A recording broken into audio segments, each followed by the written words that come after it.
Entonces, pues vamos a empezar con la sesión del día de hoy. La semana pasada habíamos estudiado lo que era el campo y habíamos comenzado a ver lo que era la parte básica del álgebra lineal mediante la definición de espacio vectorial, que es precisamente la que tenemos aquí. Al decir que un espacio vectorial V sobre un campo K se satisface cuando definimos dos operaciones, suma de vectores y multiplicación por un escalar. La suma de vectores, comentamos que se trata de un grupo abeliano, y la multiplicación por un escalar, pues tenemos ahí 5 propiedades extras que son nuevas para esta estructura algebraica y que debe cumplir esta segunda operación. Tomamos en cuenta entonces que K pues es un campo. Los escalares que van a multiplicar a los vectores forman forzosamente un campo para que se puedan cumplir todas estas propiedades. Bueno, con base en eso, aquí quiero comentarles algo importante que vendría siendo todo el derivado de definir lo que vendría siendo el espacio vectorial. Indíquenme si le puedo bajar.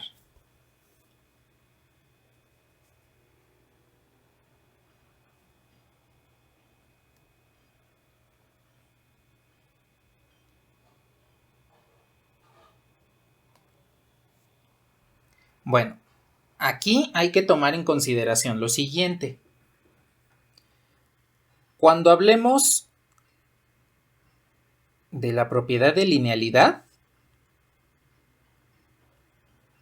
que seguramente ustedes observaron o conocieron esta palabra como tal en su curso de álgebra en lo que vendría siendo sistema de ecuaciones lineales, como tal no nos referimos a una línea recta. Tenemos la creencia de que linealidad indica que es línea recta. En realidad no. Linealidad es cuando definimos suma de vectores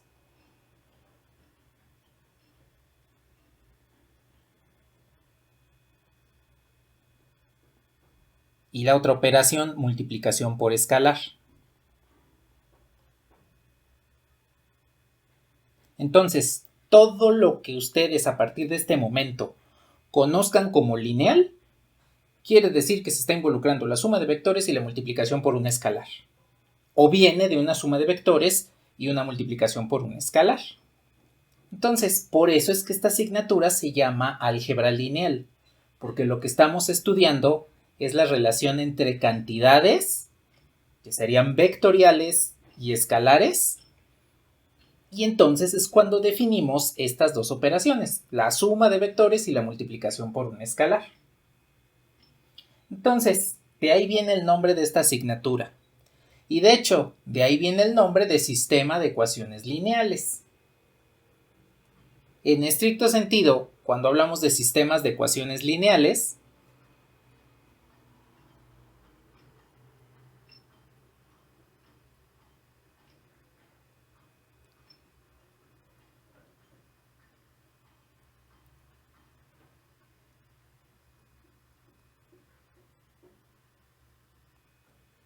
para referirnos en forma más rápida a este tipo de construcciones, pues nada más les vamos a llamar CEL, por un acrónimo, CEL de sistema de ecuaciones lineales. Esto involucra tanto a la suma de vectores como a la multiplicación por un escalar. Probablemente lo veamos al final de esta sesión. Si no lo vemos al final de esta, lo vemos el próximo miércoles iniciando. Ahora, también hay que tomar en cuenta que, por ejemplo, las ecuaciones lineales, así tal cual como ustedes las manejaron en álgebra, pues cumplen con estas dos operaciones, suma de vectores y multiplicación por un escalar. ¿Por qué? Cuando ustedes se ponían a escalonar sus matrices, ¿no sumaban renglones?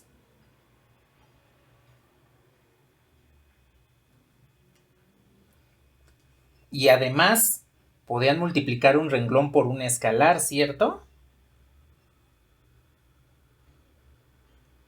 Entonces, dense cuenta que las ecuaciones lineales se llaman de esa forma porque satisfacen, porque van a mantener la suma y la multiplicación por un escalar.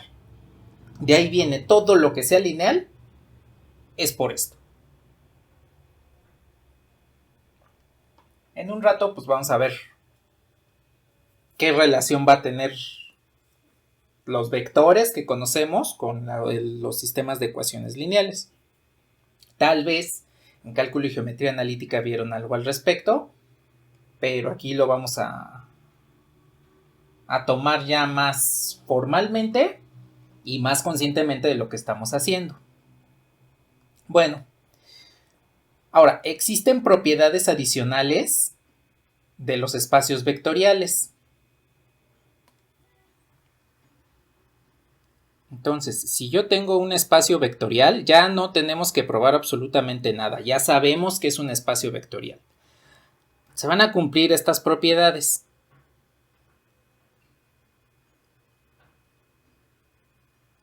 Si a ambos lados de una igualdad yo sumo el mismo vector,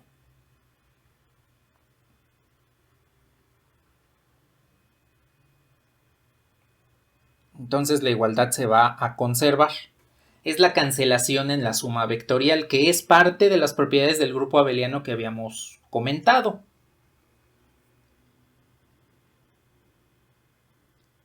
Si yo multiplico por 0 un vector, es lo mismo que multiplicar un escalar por el vector nulo, y en ambos casos me va a devolver el vector nulo. Aquí nada más recordando que este 0 con una testa es lo que le llamamos el vector nulo.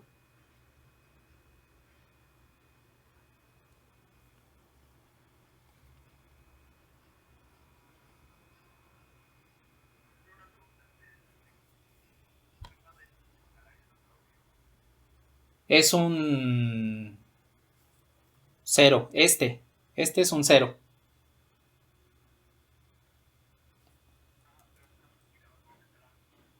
Por un vector, es 0 multiplicado por un vector.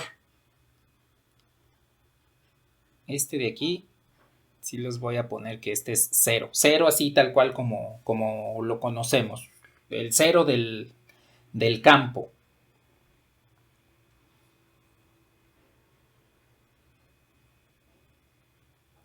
Ahora, también tenemos que si yo multiplico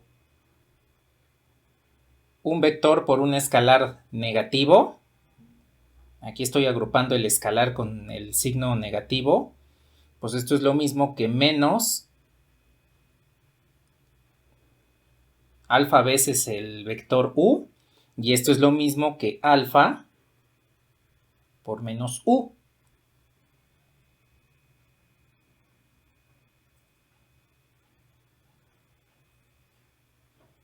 Y además tenemos otras cancelaciones que tienen que ver con la multiplicación por un escalar.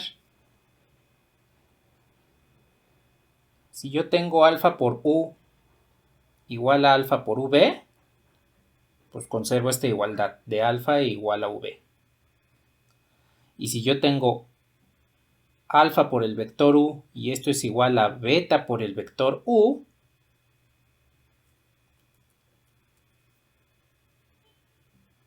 entonces tendría que alfa es igual a beta.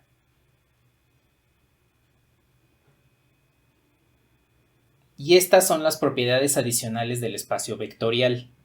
No se incluyen dentro de la definición, pero es necesario que las conozcamos porque más adelante vamos a resolver algunas ecuaciones, ¿sí? Entonces, aquí nada más quiero centrarme en una en específico, que vendría siendo esta. Y comento esa situación por el hecho de que no existe la división vectorial. Cuando ustedes tienen dos vectores, no pueden dividir uno sobre otro, porque no está definida esa operación. Como tal, no existe. Cuando ustedes en cálculo y geometría analítica vieron producto punto y producto cruz, Pues resulta que ahí les comentaron que no existe el cociente entre vectores. Lo mismo cuando estuvieron en álgebra y lo vieron con matrices, lo vieron en casos particulares de matriz inversa como una forma similar al cociente, pero en realidad no es un cociente. Entonces, la división vectorial no existe. Y la forma en la cual vamos a verificar que efectivamente alfa por u igual a beta por u, entonces alfa igual a beta, va a ser aplicando las propiedades que sabemos del espacio vectorial. Justamente de las 10 que tenemos mencionadas desde la sesión anterior y que tengo acá arriba, básicamente de estas 5 que incluyen a la multiplicación por un escalar, es que vamos a verificar que efectivamente esto es cierto. Esta última propiedad adicional es verdadera. Fíjense lo que vamos a hacer. Bueno, díganme si le puedo bajar.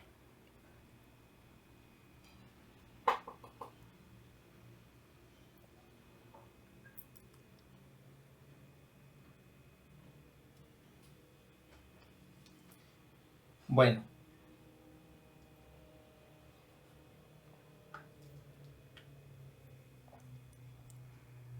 Aquí tengo entonces esta propiedad, alfa u igual a beta u.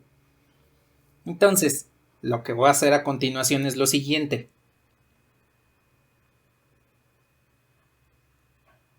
Parto de esto. Bueno, de acuerdo a la propiedad de cancelación en la suma, justamente esta que tenemos aquí, si yo sumo a ambos lados el mismo vector, pues se va a conservar esta igualdad. Entonces, voy a sumar a ambos lados menos beta u, es decir, el inverso aditivo del vector beta u. Bien, pues tomando en cuenta esto, dentro de la definición de espacio vectorial, pues están los inversos aditivos, que aquí me devolvería el vector nulo. Y esto en consecuencia tendríamos que alfa por u menos beta por u tiene que ser igual al vector nulo.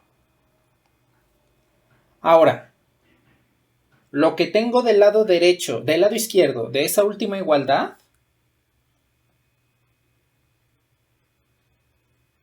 pues resulta que es esta propiedad que ahí le puse v y no debe ser v, ahí debe ser u. Tienes el vector v, este es el vector u.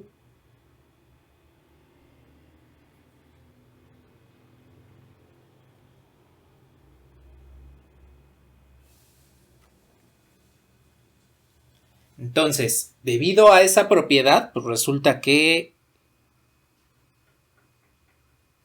puedo revertir la distribución de la multiplicación por un escalar de esta forma. Y entonces, aquí tengo algo importante, que vendría siendo esta propiedad. Si yo tengo 0 por u, pues me devuelve el vector nulo. Observen que ahí está precisamente ese caso. Alfa menos beta tendría que ser igual a 0 para que al multiplicarse por el vector u me devuelva precisamente el vector nulo. Y entonces lo que hago es despejar alfa y me queda que alfa es igual a beta, que es precisamente lo que queríamos demostrar en este momento. Y dense cuenta que con las propiedades del espacio vectorial, pues efectivamente se satisface esto. Y de esta manera, pues tenemos que se pueden demostrar todas las propiedades adicionales, porque a final de cuentas son derivadas de las propiedades que me define el espacio vectorial, cada una de las 5 propiedades que debe cumplir la respectiva operación. Grupo abeliano en la suma y las 5 restantes para la multiplicación por un escalar.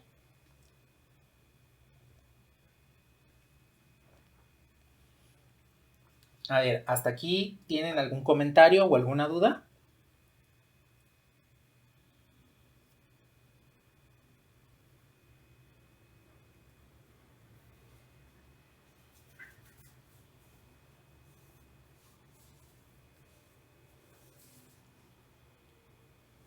Bueno.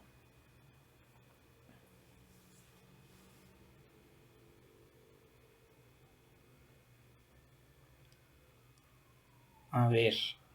Entonces, indíquenme si le puedo bajar.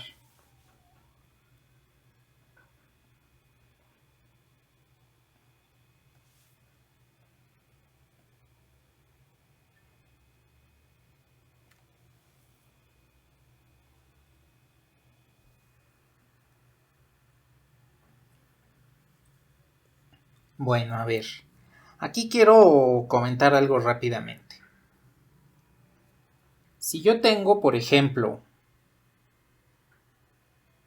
un conjunto V, entonces están de acuerdo que puedo tener un subconjunto de V, que en este caso le voy a llamar W. Tengo una colección de elementos de V, y pues me centro en solamente una parte de esa colección de elementos de V, que vendría siendo un subconjunto W. Bueno, aquí vamos a considerar lo siguiente. Vamos a decir que V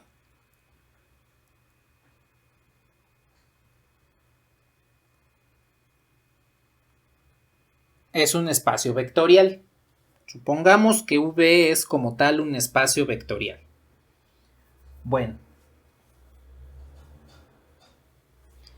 ¿qué es lo que vamos a hacer a continuación? Voy a tomar en consideración la siguiente pregunta. A ver, si yo tengo un conjunto de elementos, por ejemplo los números reales, y tomo un subconjunto, ¿ese subconjunto van a seguir siendo números reales?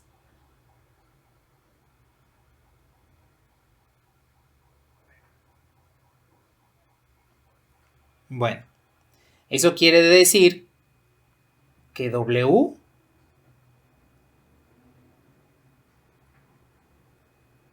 conserva propiedades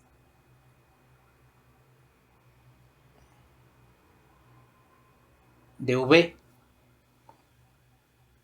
Así como un subconjunto de los números reales conserva la definición de los números reales, pues va a suceder exactamente lo mismo si yo tengo V y tengo un subconjunto de V, que es W. Eso quiere decir que W va a conservar propiedades de V. Pero aquí vamos a preguntarnos,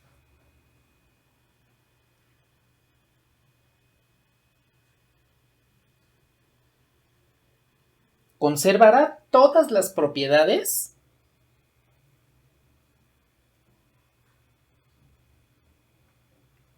No todas. Exactamente, no todas las va a conservar. Vamos otra vez con el ejemplo de los números reales. Voy a ser un poquito más específico. Supongamos que tenemos este como el conjunto de los números reales.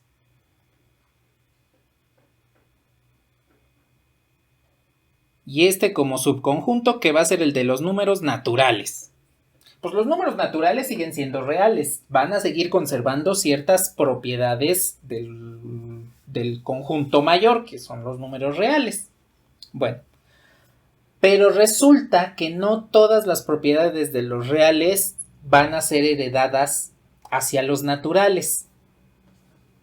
Voy a poner un ejemplo muy simple. En los naturales, el término menos x no existe. El término 0 tampoco existe. No existen los inversos aditivos para los números naturales. Eso quiere decir que si nos pasamos al ejemplo de un espacio vectorial V con un subconjunto W, W conserva propiedades de V. La pregunta a todas es no. Sin embargo, vamos a dar otro ejemplo.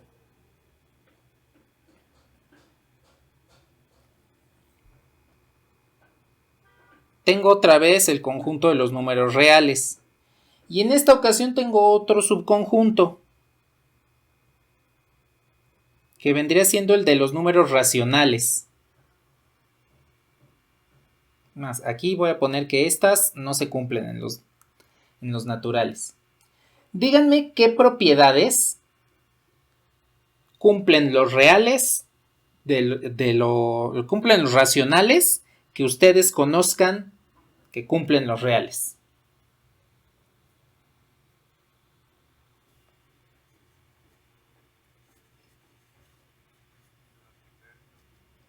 Cumple con los inversos.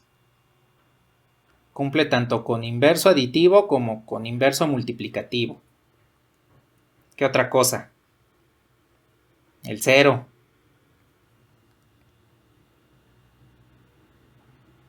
Entonces, en resumen,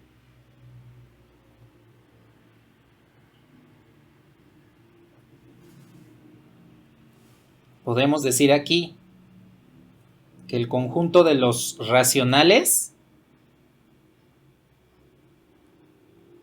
aquí voy a poner el ejemplo con campo, es un campo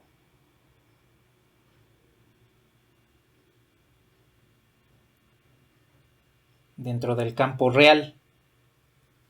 Entonces, aquí démonos cuenta que existe dentro del campo de los números reales un, llamémosle así, subcampo, que sería el de los números racionales.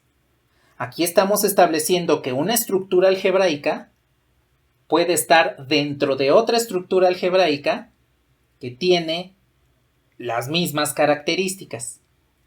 Ahora, aquí tomando ciertas reservas entre el conjunto de los reales y los racionales, pues algunas de las características reales no se presentan en los racionales, como lo de ser un conjunto acotado superiormente, que es parte de la definición de números reales, ¿no? Pero si nos vamos nada más a la cuestión de estructura algebraica, pues resulta que sí, los racionales son un subcampo de los números reales. Entonces, si me regreso aquí al espacio vectorial, que es la estructura algebraica que estamos estudiando en este momento, W conserva propiedades de V. Todas vimos que no,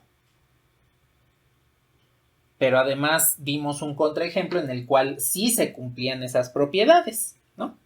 Bueno, pues entonces hay que tomar en cuenta que a veces se conservan todas las propiedades del espacio vectorial en un subconjunto y a veces no. ¿Y cómo vamos a determinar eso? Bueno, para ello vamos a dar la definición de lo que es el subespacio vectorial.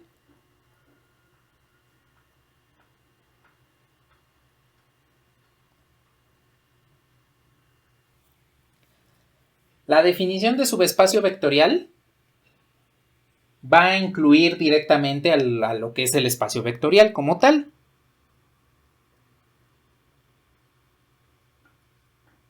Voy a tener a V, que es un espacio vectorial. Y por otro lado voy a tener al subconjunto W. Y entonces decimos que W es subespacio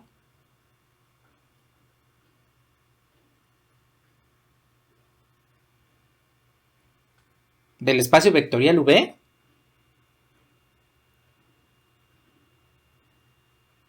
Si cumple con estas propiedades. La primera, U más V pertenece a W. Y la segunda, alfa por V pertenece a W.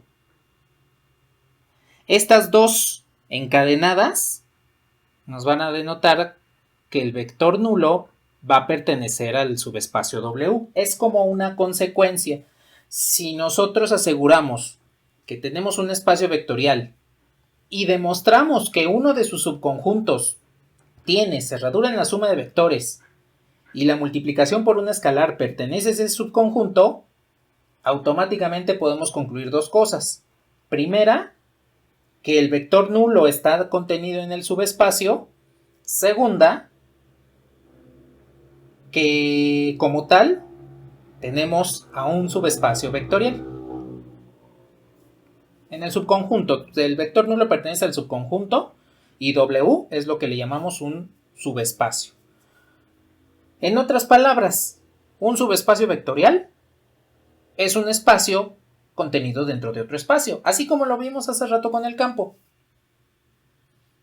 El campo de los reales y el campo de los racionales. Si yo tengo un subespacio vectorial dentro de otro subespacio vectorial, pues resulta que el primero va a ser como tal un subespacio.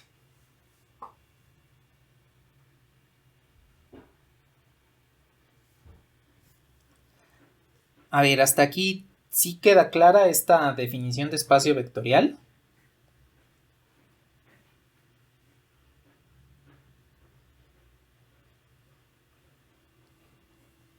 Entonces, a ver, aquí quiero preguntarles. Si ustedes tienen un espacio vectorial, va a heredar propiedades.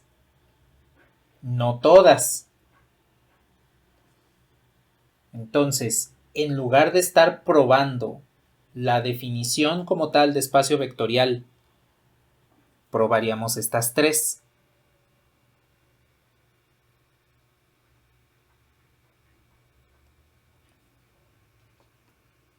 Y entonces mi pregunta sería la siguiente. Con estas tres, ¿podemos asumir que se cumple el resto de la definición de espacio vectorial para un subespacio?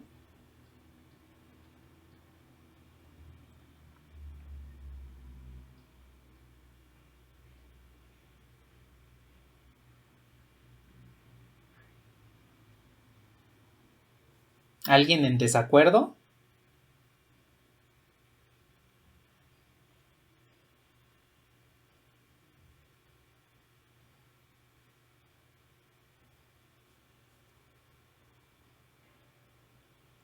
¿No? Entonces, ¿todo bien hasta aquí?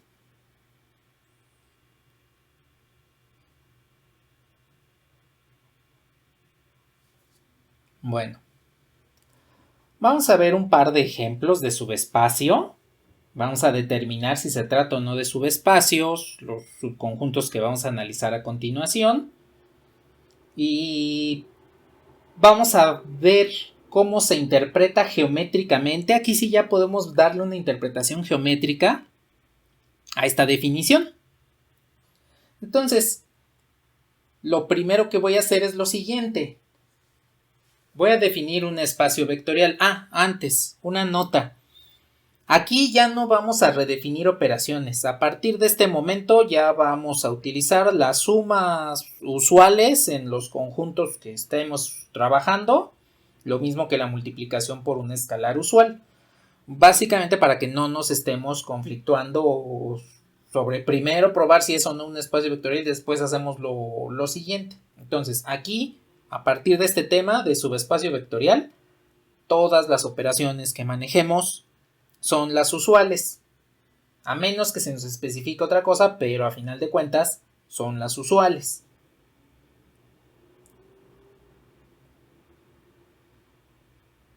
Entonces, voy a tener un espacio vectorial como este. Tengo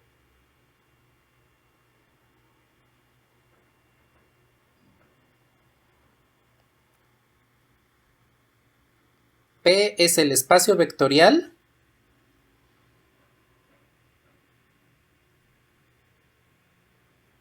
de funciones reales,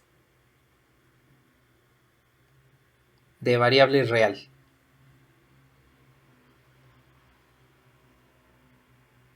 Entonces, es un espacio vectorial que me contiene todas las funciones, todos los tipos que ustedes se imaginen de funciones están contenidas en este espacio vectorial P.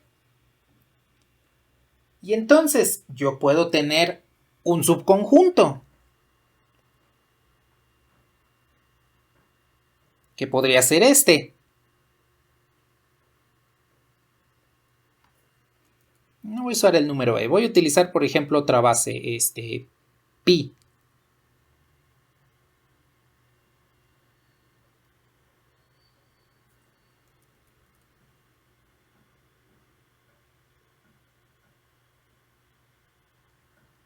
Aquí tengo todas las funciones a por pi elevado a la menos x. Se ve muy rarita esta función, pero la podemos expresar de esta forma.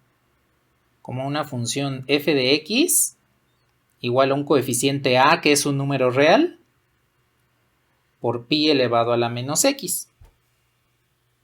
Así es como podemos expresar esta función. Es una función exponencial donde la base pues, es pi. Dense cuenta que cumple con todos los criterios para que sea una función exponencial. La base es un número real positivo, que es pi, diferente de 1, es diferente de 1, pi es diferente de 1, y cuyo argumento pues es el exponente menos x. Entonces, pues efectivamente es una función exponencial. Aquí la pregunta que debemos hacernos es si este conjunto F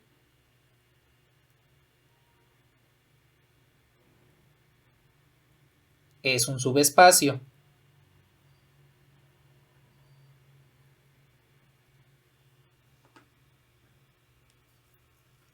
Ya sabemos que uno de los subconjuntos de funciones, no es cierto, ya sabemos que este subconjunto de funciones viene del espacio vectorial P de funciones reales de variable real, donde están incluidas las funciones exponenciales. La sesión anterior pues ya habíamos visto que las funciones forman como tal un espacio vectorial. Entonces, tomo este subconjunto y aquí la pregunta ¿es o no es un subespacio?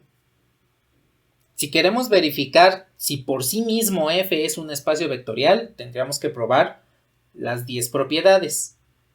Pero como ya nos dicen que la situación que se nos presenta es esta, si aquí tengo P, pues de este lado tendría F, entonces ya podemos asumir que se cumplen varias propiedades del espacio vectorial en F. Hay que verificar si se cumplen las 3 de la definición de subespacio. Bueno, estas dos más la conclusión de que el vector nulo pertenezca o no. Entonces, lo que vamos a hacer es, en lugar de probar 10 o 5 propiedades, de acuerdo a los ejercicios o ejemplos que hicimos, pues nada más vamos a probar esas dos. Vamos a verificar, primero, que la suma de dos funciones pertenezca a este subconjunto F y que la multiplicación de un escalar por una función también pertenezca a F. En este caso considerando que F y G pertenecen al subconjunto y alfa pues va a pertenecer al campo que estamos trabajando, que es el de los números reales. Aquí les comento, estamos trabajando con el conjunto de los números reales pues porque son funciones reales de variable real. Entonces los números por los cuales podemos multiplicar a las funciones forzosamente deben ser reales. Bueno, entonces vamos a verificar estas dos propiedades y con ambas vamos a concluir si el vector nulo también está presente dentro de este subconjunto. Ahora, esa última propiedad de verificar que como conclusión que el vector nulo está aquí presente, no es necesario que le estemos probando constantemente. Con que veamos la cerradura en la suma y la pertenencia de la multiplicación por un escalar, de un vector por un escalar al subconjunto, con eso es suficiente. Y entonces, aquí les voy a comentar. Cuando ustedes tengan este subconjunto, asegúrense de que los elementos que tomen de la suma o para la multiplicación por un escalar pertenezcan a este propio subconjunto, que sean de la misma forma, que tengan esa forma característica, en este caso de a por pi a la menos x.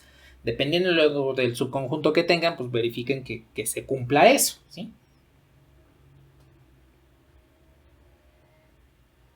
A ver, aquí entonces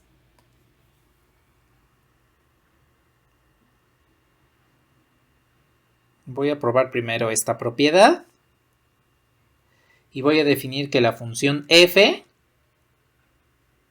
bueno, ya no le voy a omitir el argumento de la variable independiente.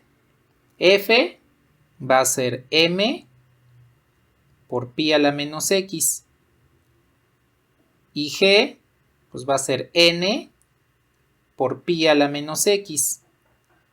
Estas pues son dos funciones que deben pertenecer a f.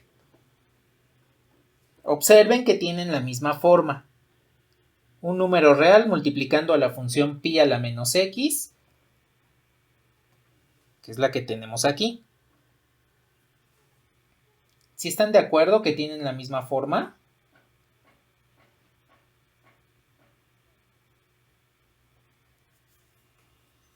Bueno, voy a hacer la suma. Entonces, f, que es m por pi a la menos x, más g, que es n por pi a la menos x. Bueno, de acuerdo a cómo hacemos la suma de funciones, la sesión anterior habíamos comentado que esa suma la hacemos mediante la factorización de la reducción de términos semejantes. Entonces, en cálculo y geometría analítica vieron eso. Si van a sumar funciones, pues hay que hacerlo al reducir los términos semejantes. Dense cuenta que el término semejante aquí es pi a la menos x. Entonces puedo realizar esta simplificación. M más n, sumo los coeficientes y quedan multiplicados, esa suma queda multiplicada por pi a la menos x. Aquí puedo hacer un cambio de variable y decir que la suma de m y n, que son dos números reales, están multiplicando a una función real de variable real, pues debe ser a, un número a, que está multiplicando a pi a la menos x.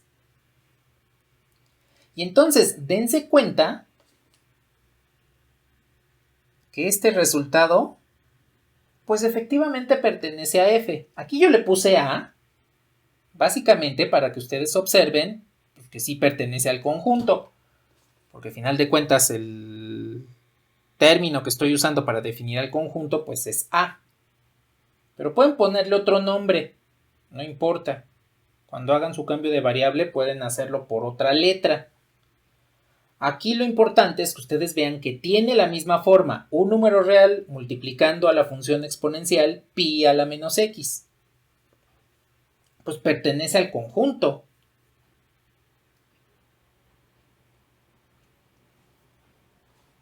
¿Sí queda claro por qué pertenece al conjunto esta suma de funciones?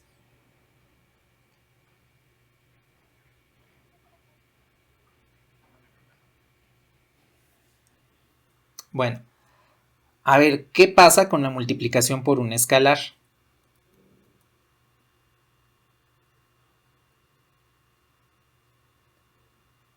En este caso, alfa por f me tiene que devolver un elemento del mismo conjunto. Bueno, multiplico entonces. Tengo alfa por la función m por pi a la menos x. Pues aquí en realidad lo que hacemos es multiplicar el escalar, que vendría siendo un número real, por el coeficiente de la función. Me quedaría alfa por m. Hacemos un cambio de variable, digamos que alfa por m es b, aquí le voy a poner b, ya no le voy a poner a. Es b por pi a la menos x. Y entonces Pues resulta que esta función también pertenece a f, porque ustedes pueden darse cuenta que sigue siendo un número real que multiplica a pi elevado a la menos x. Eso, en consecuencia, quiere decir que es una función del subconjunto que estamos trabajando. Pueden observar que se cumplen las dos propiedades que necesitamos probar para definir un subespacio, conociendo ya el espacio vectorial. Eso quiere decir que el conjunto F por sí mismo es un espacio vectorial que se encuentra dentro de otro espacio vectorial, también conocido como subespacio vectorial. F también podemos decir que es un subespacio vectorial.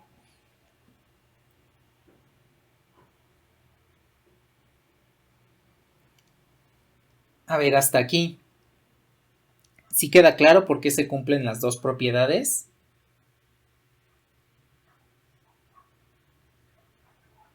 ¿Qué pasó?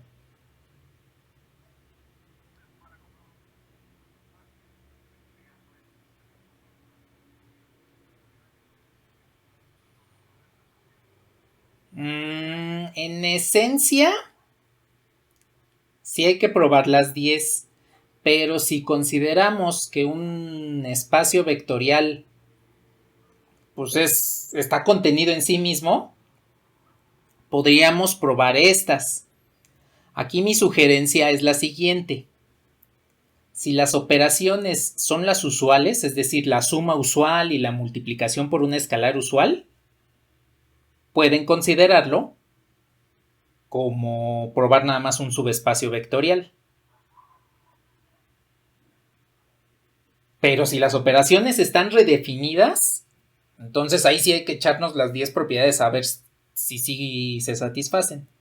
Entonces, mientras sean operaciones usuales, sí podemos asumir que con la definición de subespacio podría satisfacerse la de espacio, porque el resto de propiedades ya las conocemos, que sí se cumplirían.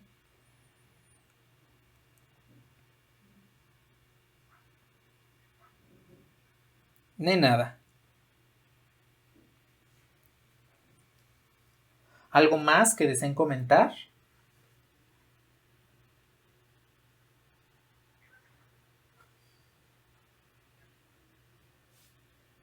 Ay, a ver. Con calma.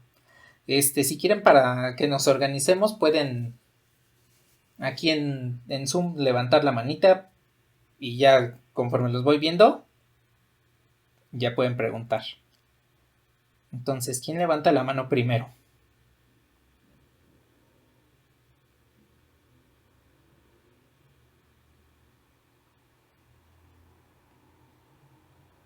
A ver, adelante, Bárbara.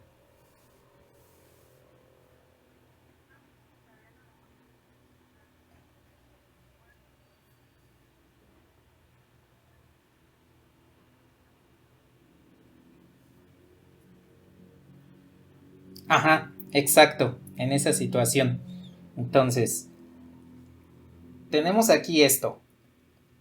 Ay, ya se me acabó la pizarra. Díganme si les puedo borrar.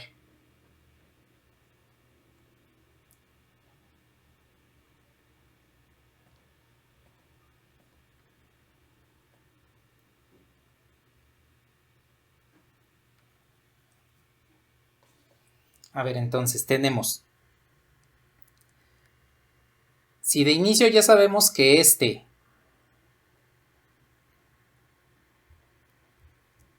es espacio vectorial, tenemos este que es un subconjunto. Para verificar si este es un subespacio, pues solamente probamos estas dos propiedades.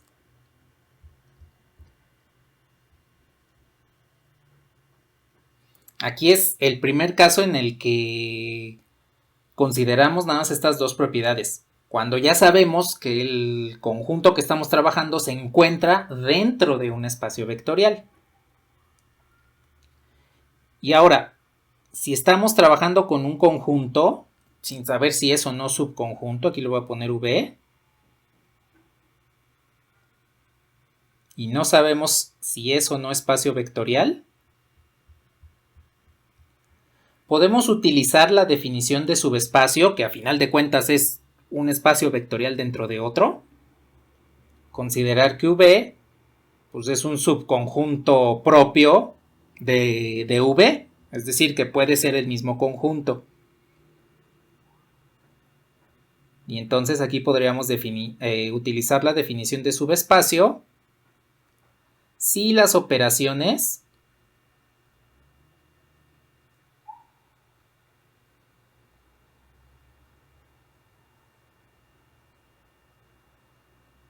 son las usuales.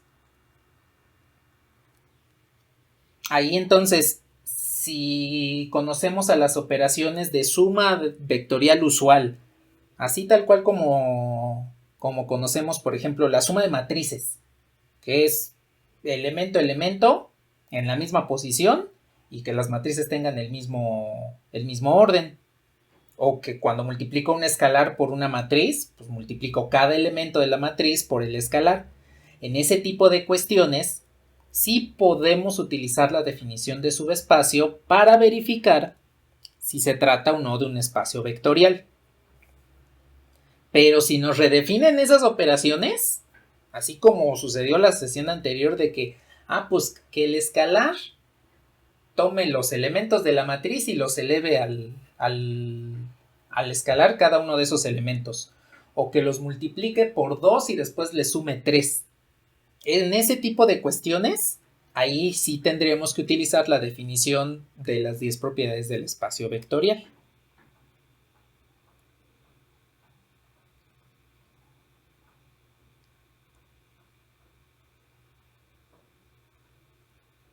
¿Sí quedó claro, Bárbara? De nada. ¿Quién más había levantado la mano?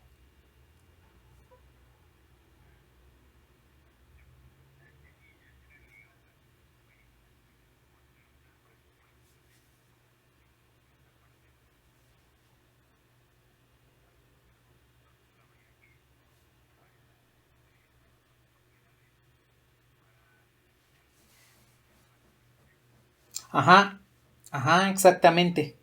Sí, con estas dos es suficiente para verificar si es un espacio vectorial mientras tengamos las operaciones usuales.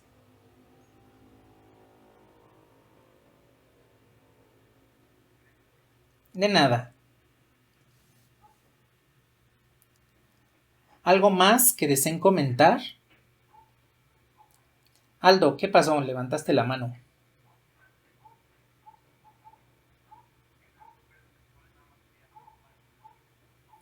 Sí, esas son las operaciones usuales. De nada.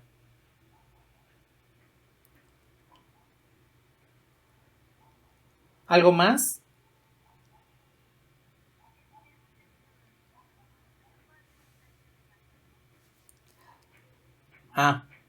El cambio de variables se puede realizar cuando tenemos que un grupo de elementos se está presentando constantemente. Por ejemplo, aquí pues tuvimos que en la suma se nos presentó esto, m más n. Bueno, pues resulta que como m y n son reales, el resultado de su suma me puede dar un número real, que vendría siendo este. Y entonces, ese resultado real, que viene de la suma de dos números reales, le puedo cambiar su variable por a. Este es un caso en el cual puedo hacer el cambio de variable. Con base en lo que ya sabemos de los conjuntos anteriores que ya se han estudiado, la suma de en reales, la suma en racionales, ahí el resultado de la operación se puede sustituir por otra variable, ¿no? ¿Cuál? Pues la que uno guste.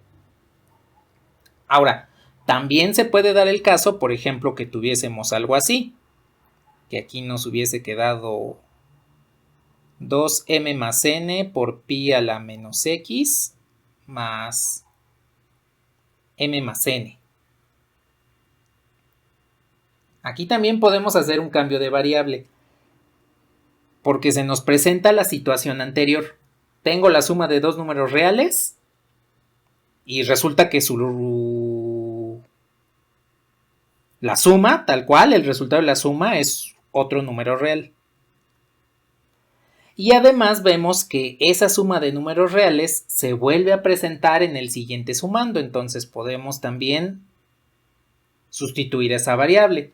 Si por acá nos hubiese quedado una p, por ejemplo, en lugar de que estuviese ahí m más n, estuviésemos sumando m más p, pues ya el cambio de variable nos resulta en este momento inútil porque no tengo el mismo resultado, el mismo resultado de la suma en un término y en otro. Y aquí estoy utilizando pues precisamente el mismo elemento m en ambos lados. Aquí ya no me resultaría como tal el cambio de variable. ¿Sí queda claro? De nada.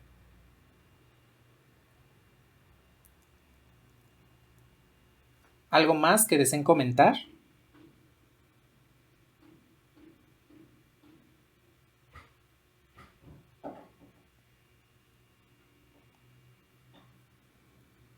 Bueno.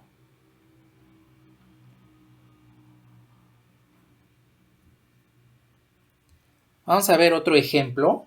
Bueno, pero antes de ver este otro ejemplo, aquí nada más vamos a concluir del ejemplo que acabamos de ver de las funciones. Aquí nada más reescribo el subespacio, que ya le puedo llamar subespacio, ya sabemos que sí cumple con las propiedades.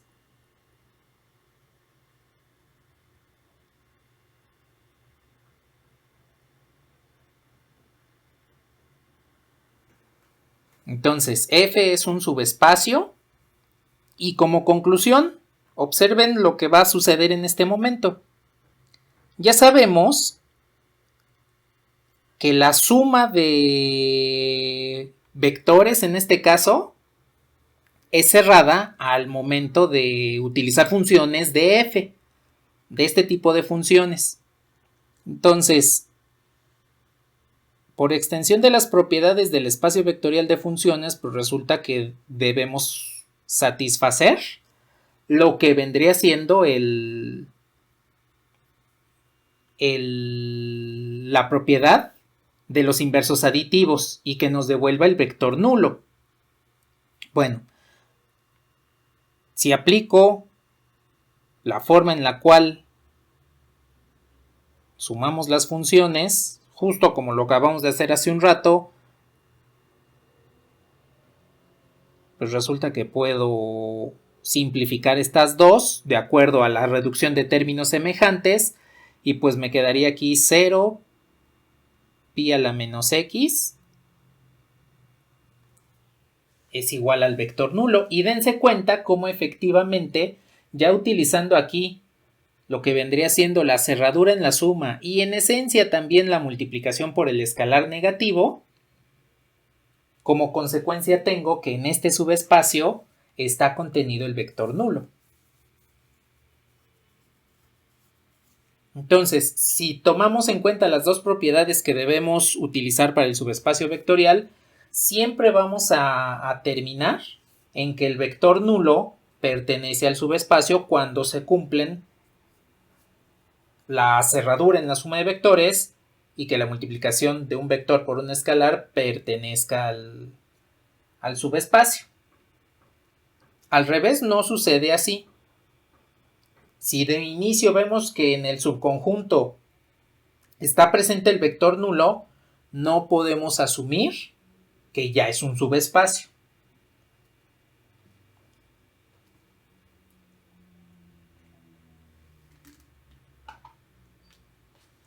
Entonces, se los voy a escribir de esta forma.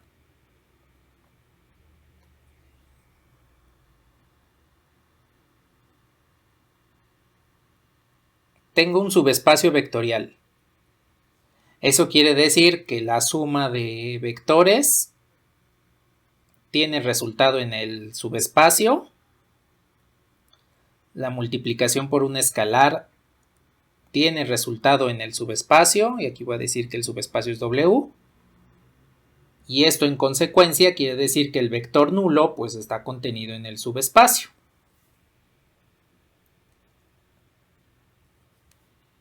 Pero en sentido contrario,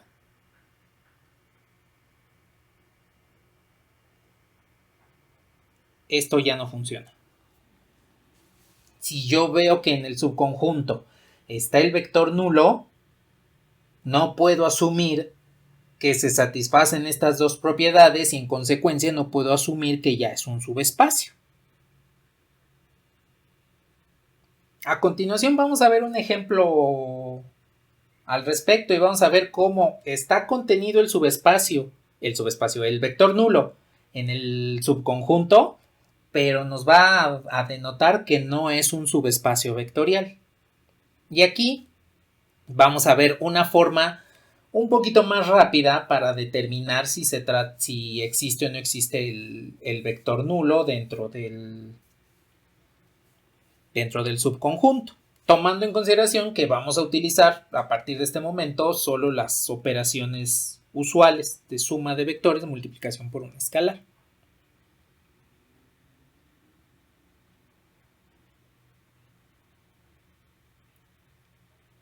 Bueno, sí queda clara esta última condición de que si se satisfacen las dos propiedades, el vector nulo está contenido y por lo tanto es un subespacio, y al revés no se concluye nada.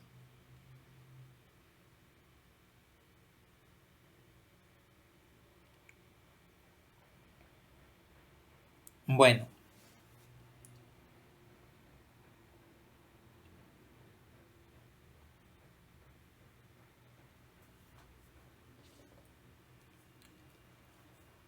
pues veamos a ver veamos este ejemplo.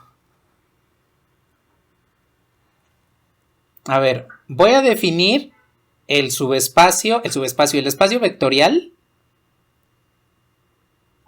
que le voy a llamar P2. Y en este caso voy a utilizar polinomios. Aquí aprovecho para comentarles que así como hemos visto que las funciones las podemos tratar como vectores, los polinomios también.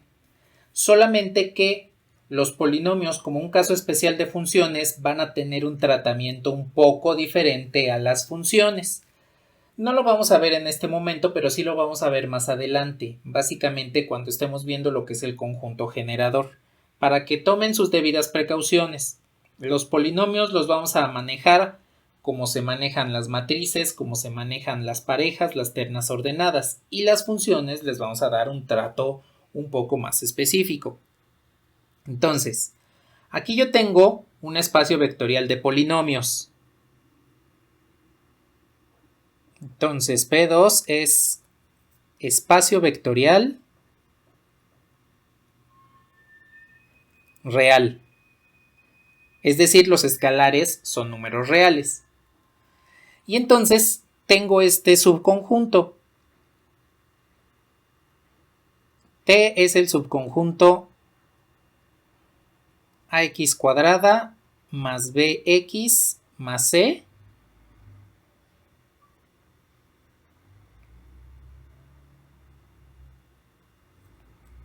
donde vamos a considerar que a por b es igual a 1.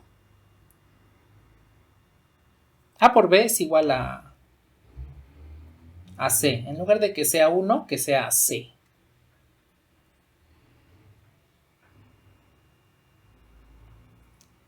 El valor del coeficiente c es igual a por b,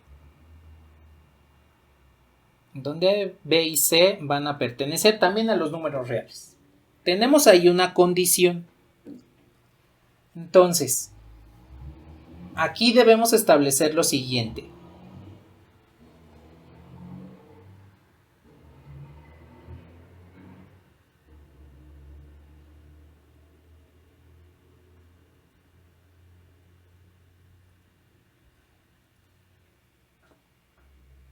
¿T es un subespacio?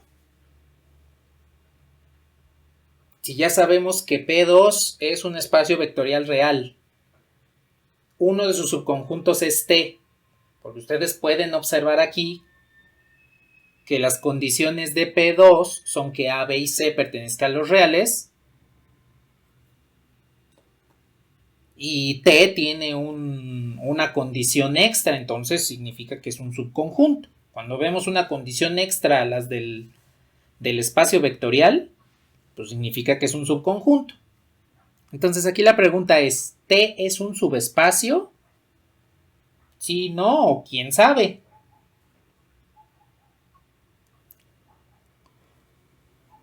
¿Ustedes qué piensan? ¿Sí es? ¿No es?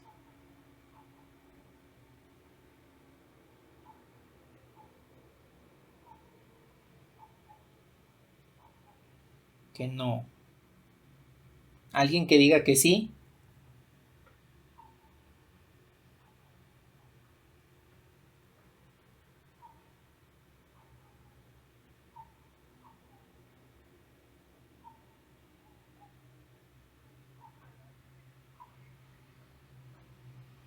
Es una respuesta muy válida.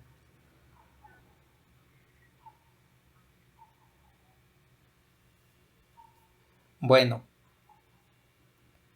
vamos a ver si, si este subconjunto T es o no un subespacio. Pero voy a empezar aquí probando el vector nulo. Vamos a ver si el vector nulo pertenece o no al subconjunto T. Entonces, voy a tomar el polinomio ax cuadrada más bx más c. Y aquí quiero comentar el tratamiento especial de la condición. En algunos subconjuntos, la condición se va a trabajar de manera separada del vector. En otras situaciones, se puede trabajar de manera conjunta con el vector. Por ejemplo, aquí yo puedo sustituir C igual a AB, que es la condición que me está planteando este subconjunto. Y entonces T lo puedo reescribir de esta forma, como ax cuadrada más bx más c, pero c sabemos que es ab. Y entonces observen que la variable c ya no se encuentra presente. De esta forma es que podemos trabajar el subconjunto. De otra manera, pues podemos manejarla de manera separada, independiente, al polinomio como tal, en este caso, o al vector que estemos trabajando, y de todos modos nos arroja el mismo resultado. De hecho, si ustedes gustan, ahora que terminemos la comprobación del subespacio, lo puedo manejar de las dos formas. Primero lo manejo así, como un polinomio con la condición sustituida, y después lo manejo con la condición de manera independiente. Vean qué es lo que voy a hacer a continuación. Voy a probar si el vector nulo pertenece o no pertenece a este subespacio. Si yo tengo el polinomio ax cuadrada más bx más ab, que es el polinomio genérico del subespacio T, debo sumarle un polinomio e de x, tal que este me devuelva ax cuadrada más bx más ab. Bueno, como son las operaciones usuales, pues ya sabemos quién es ese polinomio, que vendría siendo el polinomio nulo, o la constante nula, 0 nada más. Para darle forma del polinomio, pues voy a asumir que es un polinomio de segundo grado de esta forma. Entonces, aquí la pregunta que hago es, ¿este polinomio nulo pertenece al conjunto T?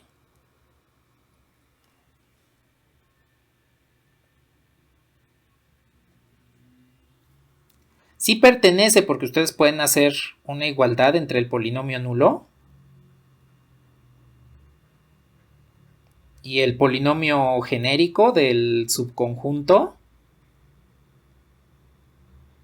de esta forma.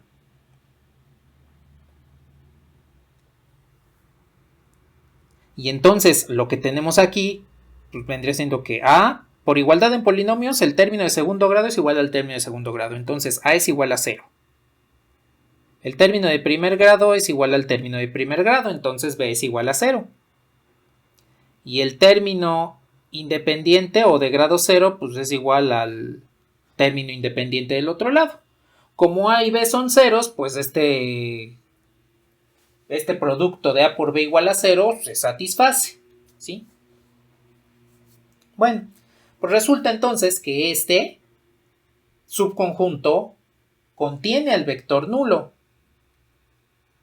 Si yo digo que el vector nulo es el polinomio e de x, pues entonces el vector nulo está contenido en T. Vean que se satisface la conclusión de lo que vimos hace un ratito sobre la definición de subespacio, que el vector nulo está presente en el subconjunto. Sin embargo, vean lo que voy a realizar a continuación.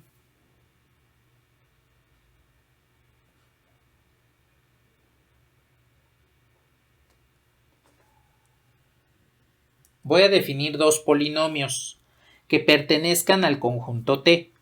Entonces, el primer polinomio va a ser este. Mx cuadrada más nx más m por n. De esta forma. El segundo polinomio, pues va a ser este. Px cuadrada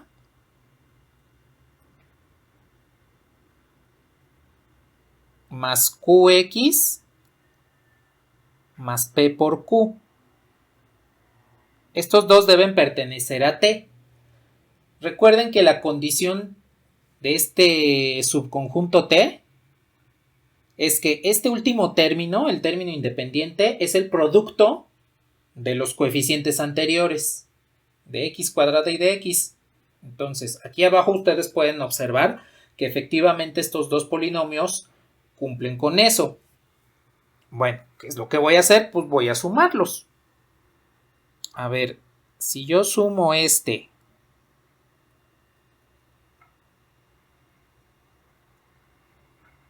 con este,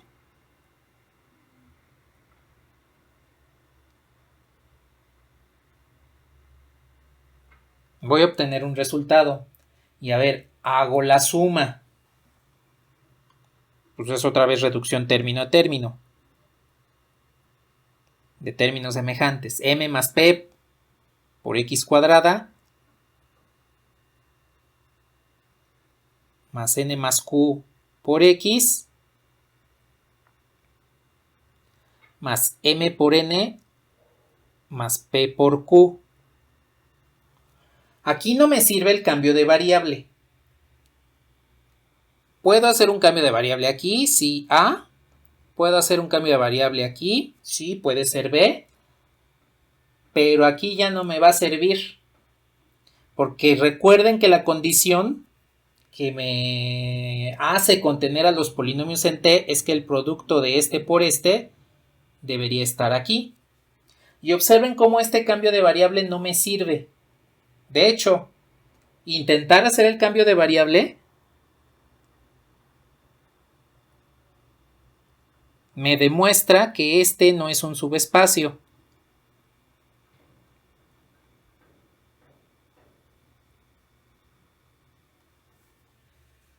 ¿Ustedes están de acuerdo que cuando multiplican m más p por n más q, pues no me va a dar m por n más p por q, porque tendría aquí dos términos extra? En esta parte tendría dos términos extra.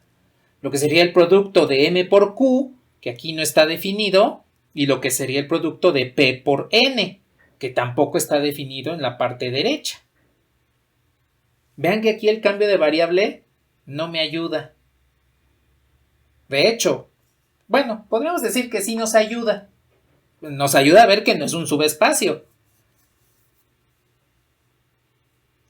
Pero como tal el cambio de variable no lo podemos realizar en este momento. Con esto podemos concluir que la suma de vectores para este subespacio no se cumple, para este subconjunto, la suma de vectores no se cumple y en consecuencia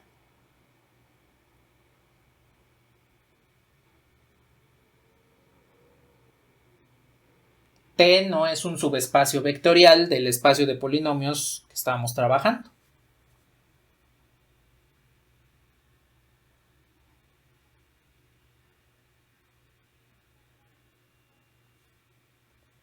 ¿Sí queda claro esto?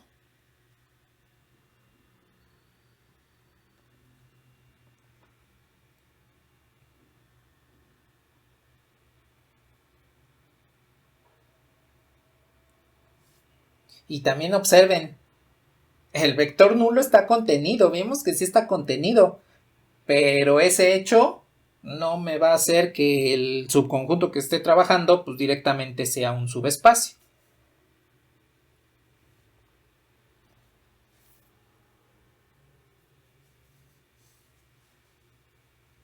Bueno, a ver, hasta aquí tienen alguna pregunta.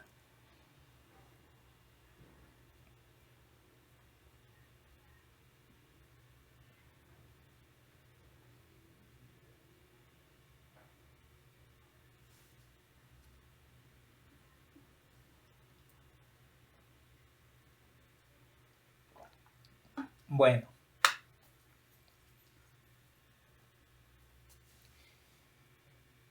pues entonces vamos a ver geométricamente cómo vemos un subespacio. Y para esto les voy a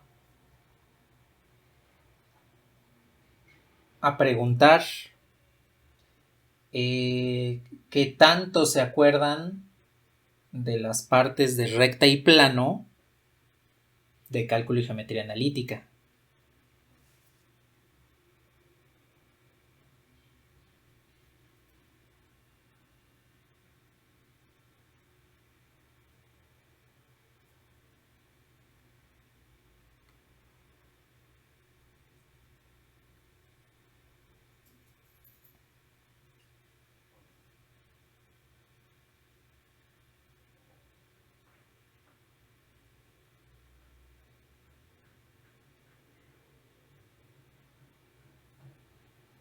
Bueno, ya me estaba asustando porque interpretaba su silencio como que, pues no. Pero bueno, más o menos se acuerdan de algo. Bueno, sí, aunque no fue hace mucho tiempo que vieron esa parte, pero pues, ya son 5 semanas desde que se acabó el semestre anterior. Bueno, vamos a recordar un poquito y eso lo vamos a aplicar al subespacio vectorial. Entonces, lo primero que vamos a recordar es lo siguiente.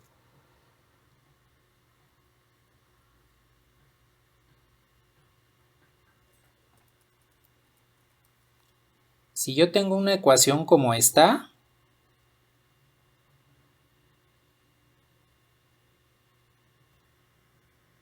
pues esta es la que le llamamos la ecuación cartesiana del plano.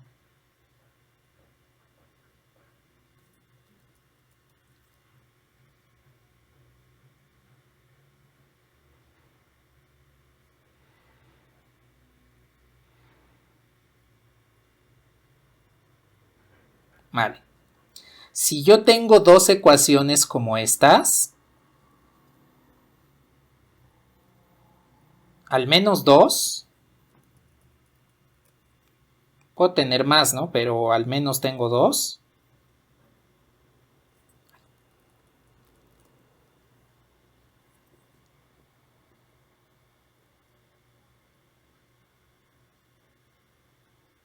Esta es la primera y esta es la segunda.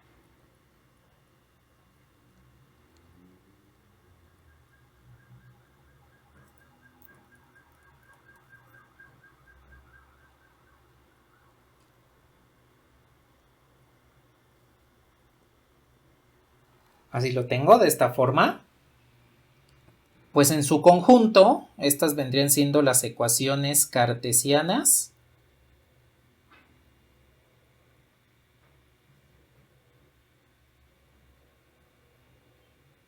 de la recta, porque al final de cuentas, si yo tengo dos planos que se están intersecando, pues el resultado es una recta, ¿no? Siempre y cuando las ecuaciones del plano no sean la misma, ¿no? O sean proporcionales. Una multiplicando a la otra. Una que esté multiplicado por un número y que me devuelva la otra, ¿no?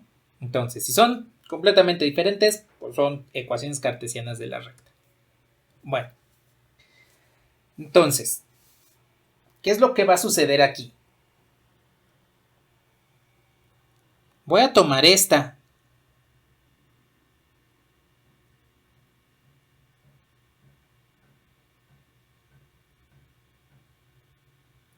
Si yo tengo que ese término D, que es el término independiente de la ecuación cartesiana del plano, que lo pueden ver también como una ecuación lineal, resulta que D es igual a 0, pues tengo una ecuación homogénea.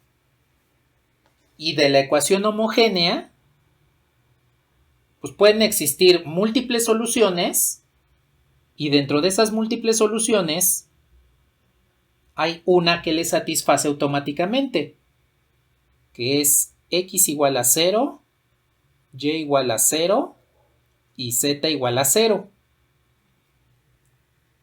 Es decir, si la ecuación cartesiana de un plano tiene coeficiente independiente 0, uno de los puntos que le satisface es el origen de coordenadas. Bueno, si yo me voy a la parte algebraica, resulta que los puntos de un plano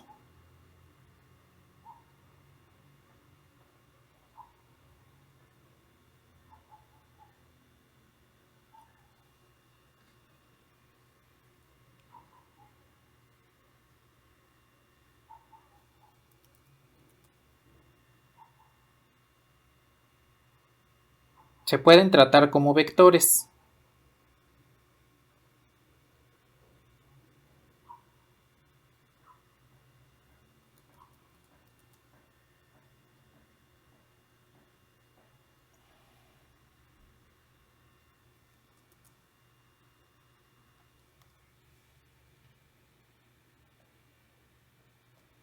Y si se pueden tratar como vectores, eso quiere decir que en x igual a 0, y igual a 0 y z igual a 0,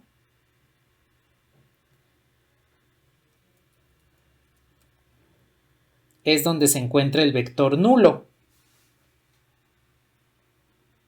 Dense cuenta que esta es una parte del subespacio vectorial, que el vector nulo esté contenido en el subconjunto. Y aquí podemos tratar a los puntos de un plano como un subconjunto de R3. Entonces, no solamente podemos tratar a los puntos del plano como un subconjunto, sino también podemos tratarla, no solo como vectores, sino que los puntos del plano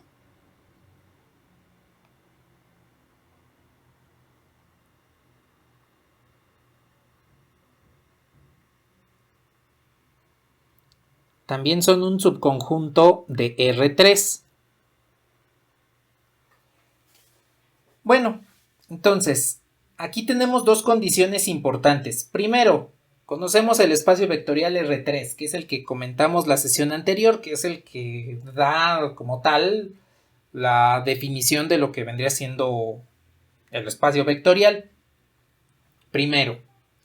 Segundo, sabemos que aparte de que los puntos del plano son un subconjunto de un espacio vectorial, pues resulta que cuando este plano tiene su ecuación cartesiana igualada a 0, x igual a 0, y igual a 0, z igual a 0, le satisfacen esa ecuación.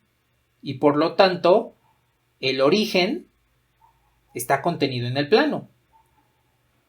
Si tratamos a los puntos del plano como vectores, resulta que el origen es el vector nulo. Bueno, no hay ningún problema. Pues ahora, de lo que vamos a tratar en este momento es a mostrar que los puntos de este plano que contiene al origen forman un subespacio vectorial. Vean lo que voy a hacer a continuación.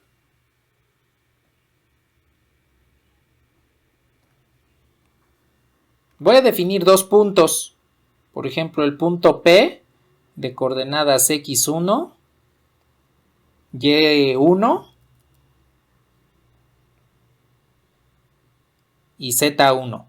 Y el punto Q de coordenadas x2, y2, z2. Y aquí voy a hacer lo que les comenté hace un rato. Voy a manejar la condición, que en este caso sería la ecuación cartesiana del plano, para verificar si este es o no un subespacio vectorial. Nada más voy a estar trabajando con la condición, con la ecuación cartesiana del plano. Bueno, a ver, hasta aquí me espero un momentito por si necesitan anotar algo. Me lo comenten y ya me regreso.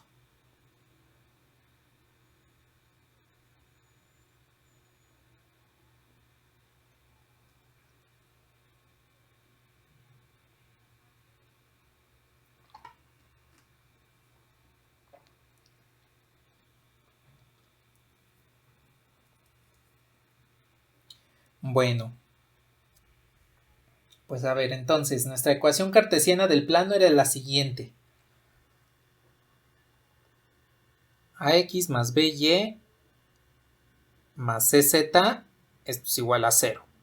Entonces, voy a sustituir el vector p en la ecuación cartesiana.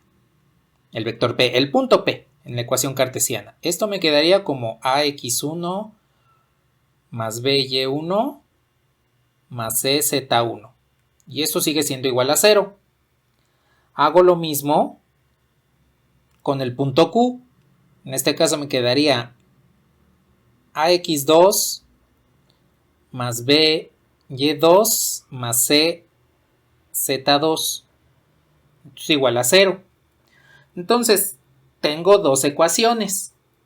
Pues lo que voy a hacer es sumarlas, porque recuerden que una de las operaciones del espacio vectorial heredadas al subespacio, pues es la suma de vectores. Entonces, si yo reduzco estas dos ecuaciones término a término, ¿están de acuerdo que me quedaría como A por x1 más x2 más B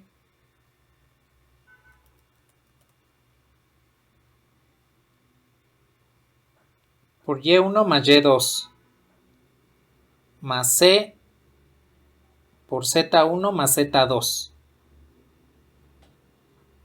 Es nada más la reducción término a término, tal cual como lo harían resolviendo un sistema de ecuaciones. Pues bien, aquí puedo hacer el cambio de variable. Yo digo que x1 más x2 pues me va a dar una abscisa x, y1 más y2 me va a dar una ordenada y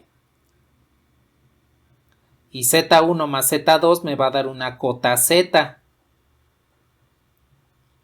Y ustedes pueden observar que obtuve la misma ecuación cartesiana del plano, en la que sustituí los puntos.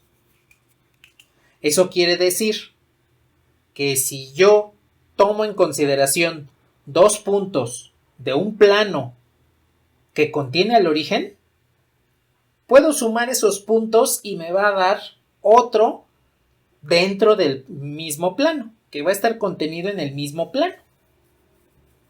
Sustituyo las coordenadas de los puntos en la ecuación cartesiana del plano que contiene el origen y observen cómo efectivamente existe cerradura en la suma de vectores. Si tomo a los puntos como si fuesen vectores, sus vectores de posición a final de cuentas.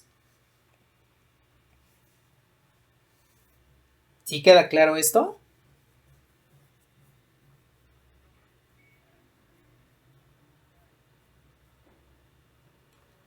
No, de hecho aquí no tiene mucho que ver el producto cruz. Aquí lo único que tiene que ver es sustituir los puntos en las ecuaciones y de ahí resolver el sistema de ecuaciones que tenemos. Si el sistema tiene solución, pues significa que está en el plano. En este caso la solución sería encontrar la ecuación cartesiana del plano.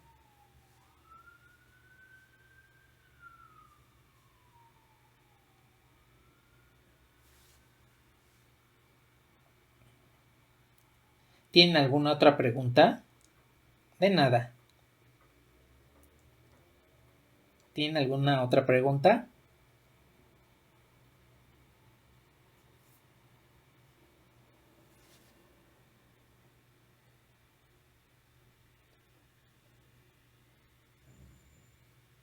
¿No? ¿No?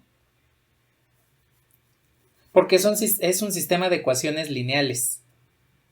Y al ser un sistema de ecuaciones lineales, pues tiene relación con lo que es el espacio vectorial. Y la suma es una de las operaciones. Por eso es que podemos sumarlos. De nada.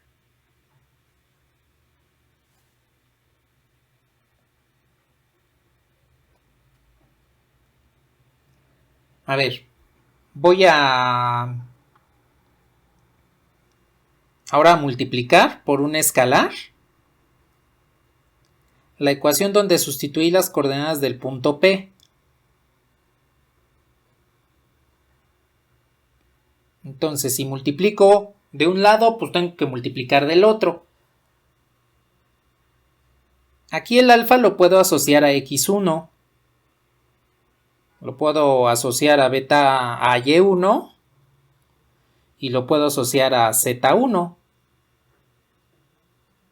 Y pues alfa por 0 me va a devolver 0. Y con esto puedo hacer otro cambio de variable.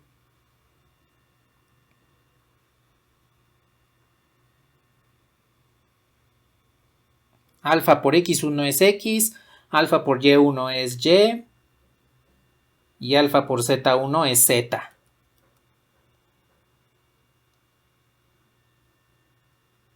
Y vean que nuevamente me queda la ecuación cartesiana del plano original. Pues bien, observen cómo las dos operaciones dentro del espacio vectorial, la suma y la multiplicación por un escalar, se satisfacen en este lugar geométrico que vendría siendo un plano que contiene al origen. Aquí estoy haciendo énfasis que contiene al origen, porque el origen vendría siendo el vector nulo. Como se satisfacen estas dos, pues resulta que un plano que contiene al origen es la representación geométrica de un subespacio vectorial.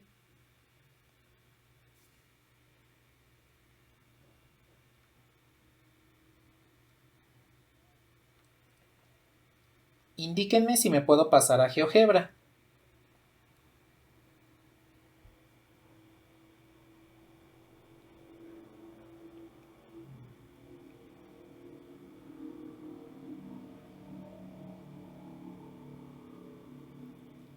A ver, ahí está GeoGebra.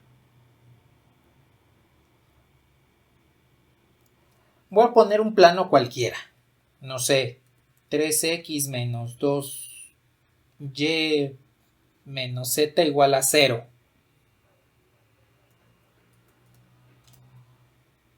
Bien, ahí tengo un plano. Vean que este plano contiene el origen. Está atravesando el punto 0, 0, 0.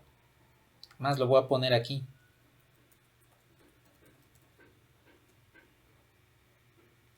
Y yo creo que voy a poner los ejes de otro color. Que queden en color negro.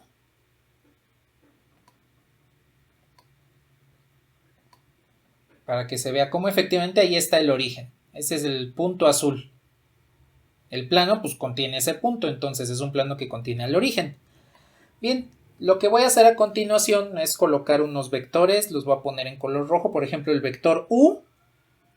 El vector U que va a estar contenido en el plano va a ser, por ejemplo, 1, 1, 1. Y este le voy a cambiar el color.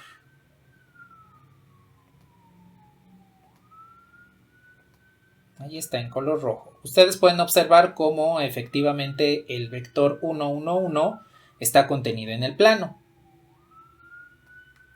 Voy a poner otro vector. En este caso el vector V va a ser 3, 2, 5. A este también le cambio el color. Y entonces ustedes pueden observar que ambos vectores se encuentran en el plano. Entonces, lo que voy a hacer es aplicar la suma de vectores y la multiplicación por un escalar para obtener un tercer vector a partir de U y V. No sé, en este caso se me ocurre U menos 3 veces V. Este es el que se llama W. Que voy a poner este en color azul. Y entonces es el vector que sale de la pantalla. Ustedes pueden observar aquí, al ver el plano de canto, que efectivamente este vector en azul se encuentra contenido en el plano.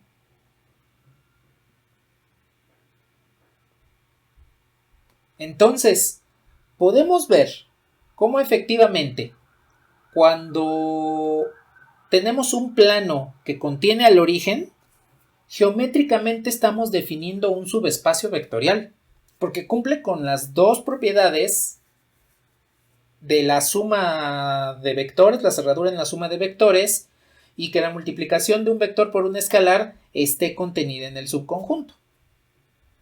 Además, como conclusión, pues tenemos que el origen vendría siendo el vector nulo. Y precisamente ahí podemos observarlo que está contenido en el plano. Así es como geométricamente vemos a un subespacio, lo que vendría siendo un plano. Un plano que contiene al origen es una de las representaciones geométricas de un subespacio.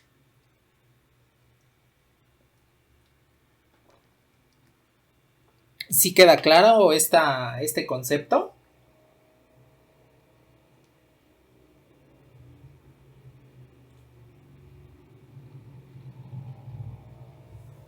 ¿Qué pasó?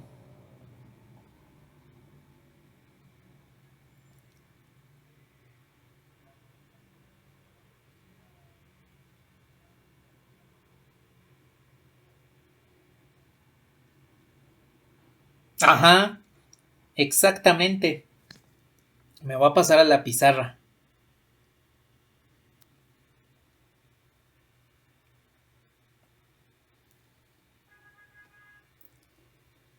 Fíjense lo que voy a hacer.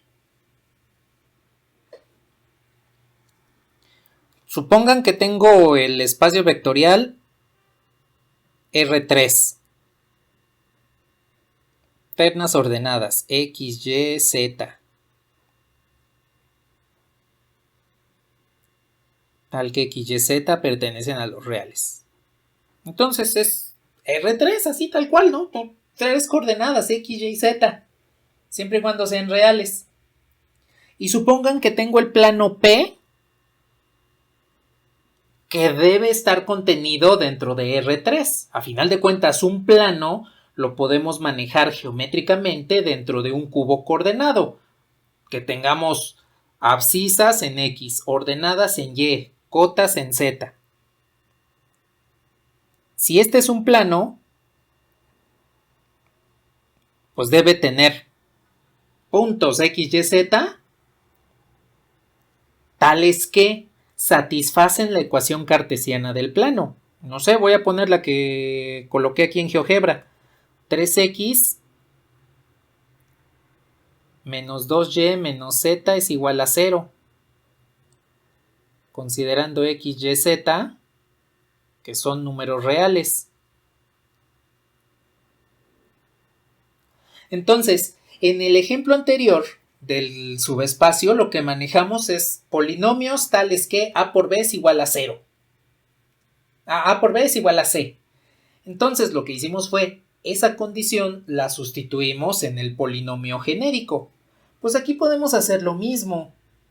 La ecuación cartesiana de este plano es la condición que los vectores x, y, z deben cumplir para pertenecer a este subconjunto. Puedo, por ejemplo, despejar z. Z es igual a 3x menos 2y. Sustituyo acá. Y entonces P lo puedo escribir como todos los vectores x, y, z, que en este caso sería 3x menos 2y, tal que x y y pertenecen a los reales. Y entonces observen que aquí el plano lo puedo escribir en forma vectorial utilizando su condición, que es la ecuación cartesiana del plano. Ya sabemos que este es un subespacio, porque es un plano que contiene al origen. Entonces, algebraicamente, con esta expresión, es que podemos probar las dos propiedades de la cerradura en la suma de vectores y que la multiplicación por un escalar pertenezca en este caso a P. De hecho, si ustedes observan con cuidado, esta vendría siendo la ecuación vectorial del plano.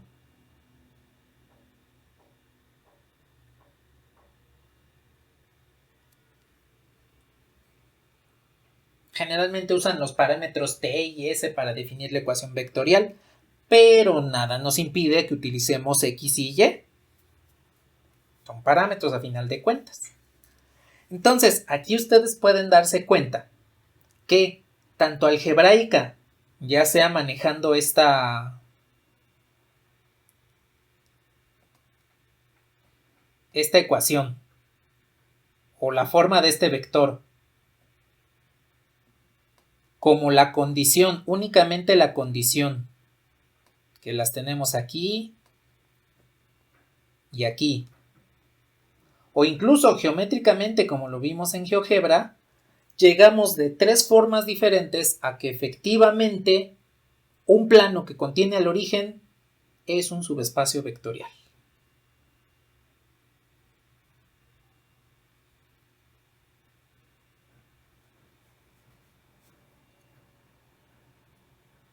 ¿Sí queda claro hasta aquí? ¿Cuál es la interpretación geométrica del subespacio?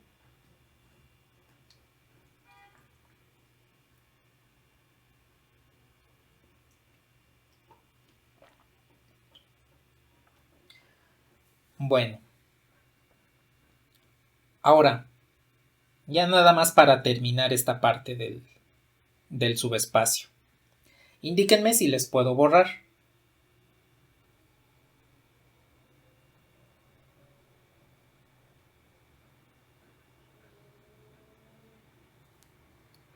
Ajá, este subconjunto P sí es un subespacio.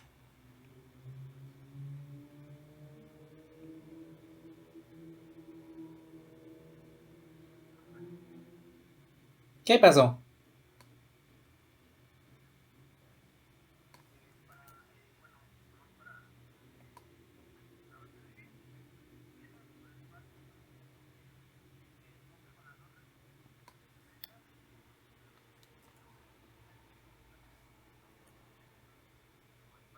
Ajá, exactamente. Ya no estaríamos hablando de un subespacio. De nada.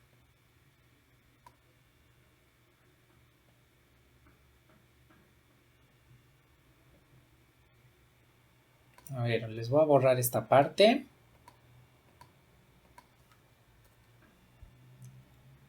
Y les voy a colocar aquí las ecuaciones cartesianas que me definen una recta. Entonces, ya comentamos que geométricamente un subespacio vectorial es un plano que contiene al origen. Bueno, entonces voy a quitar estos dos términos.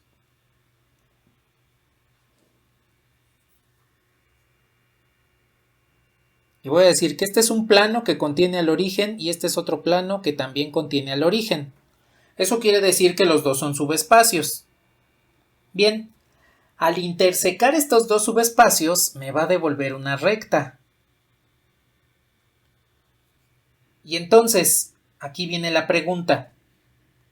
Si este es un subespacio y este es un subespacio, ¿esta recta también será un subespacio?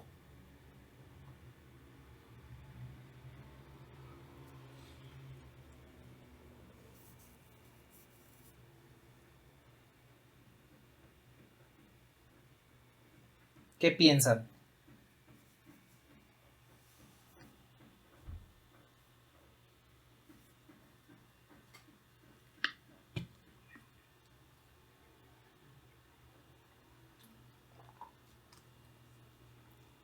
Pues están en lo correcto. Sí es un subespacio. La intersección de dos subespacios forman otro subespacio. Y la demostración es muy simple, solo lo puedo hacer con diagramas de Venn. Supongamos que este es el plano W, por un lado.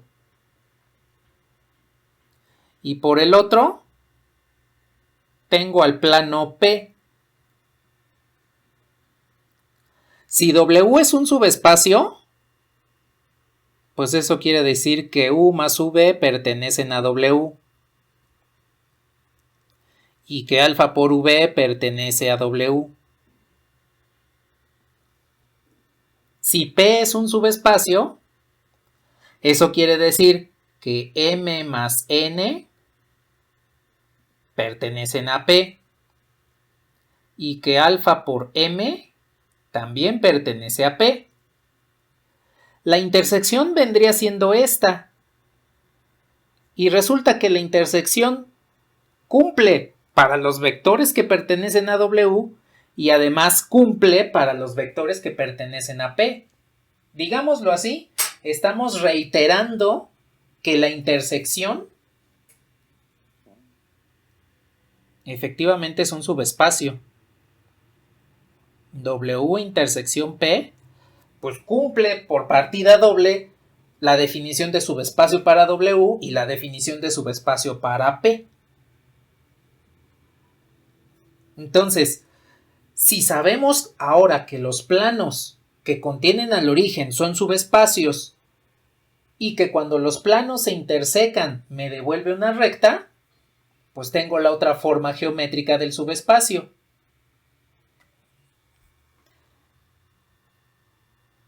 Entonces, un subespacio tiene dos representaciones geométricas.